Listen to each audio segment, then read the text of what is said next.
Hello friends, എല്ലാവരും സുഖമായിട്ടിരിക്കുന്നു. അപ്പോൾ ഇന്നത്തെ വീഡിയോ എന്ന് പറയുന്നത് ഖത്തർ കാർഷിക എക്സിബിഷൻ 2026 വീഡിയോ ആണ്. അപ്പോൾ നമ്മളിവിടെ പോയിട്ടുണ്ടായിരുന്നു. ഇത് ഖത്താര കൾച്ചർ വില്ലേജിലാണ് ഇത് അറേഞ്ച് ചെയ്തിരുന്നത്. ഖത്തർ രാജ്യത്തിലെ കാർഷിക വികസനത്തെ പ്രോത്സാഹിപ്പിക്കുന്ന പ്രധാന അന്താരാഷ്ട്ര പരിപാടികളിലൊന്നാണ് ഈ എക്സിബിഷൻ. ദോഹ നഗരത്തിലെ പ്രധാന സാംസ്കാരിക കേന്ദ്രമായ ഖത്താര കൾച്ചർ വില്ലേജിൽ കൃഷിയും സംസ്കാരവും ഒന്നിച്ചു ചേരുന്ന രീതിയിലാണ് പ്രദർശനം ഒരുക്കിയിരുന്നത്. അപ്പോൾ ഇതിൻ്റെ പ്രത്യേകത എന്ന് പറയുന്നത് ആധുനിക കാർഷിക സാങ്കേതിക വിദ്യകൾ, പ്രാദേശിക ഉൽപ്പന്നങ്ങളുടെ പ്രദർശനം, അന്താരാഷ്ട്ര പങ്കാളിത്തം ഒക്കെ കാണാൻ ഇവിടെ സാധിക്കും.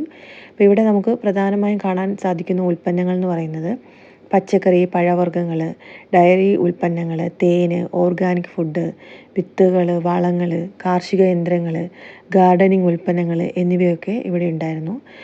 അപ്പോൾ ചില ആനിമൽസിനെ നമുക്കിവിടെ കാണാൻ സാധിക്കും. അപ്പോൾ ഇവിടെ പല ടൈപ്പിലുള്ള ആട്, ചെമ്മരിയാടിനെയൊക്കെ ഇവിടെ നമുക്ക് കാണാൻ സാധിച്ചിരുന്നു. ഡയറി കൗസ് ഉണ്ടായിരുന്നു. പാലുൽപ്പന്നങ്ങൾ ടെ സാങ്കേതിക വിദ്യകൾ പരിചയപ്പെടുത്തുന്നതിന് വേണ്ടിയിട്ടാണ്. അപ്പോൾ ബാക്കി ഞാൻ അടുത്ത വീഡിയോയിൽ കാണിക്കാം. അപ്പോൾ ഇത്രയേ ഉള്ളൂ വീഡിയോ. Tata bye.